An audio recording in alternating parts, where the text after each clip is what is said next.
அந்த பொட்ட பையன் யாரு? பொட்டியா? ஆமாண்டா பொட்டை. எங்க ஐயாவை பார்த்து உங்க கண்களுக்கு பொட்டியா தெரியும். சரியான ஒரு பொட்டை. போட கட்டை.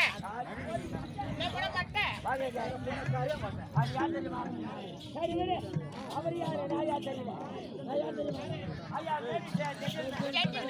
பின்னாடி இருக்க அவன் யாரு? அவன் யாரு? அவன் ஒரு மெட்டில்.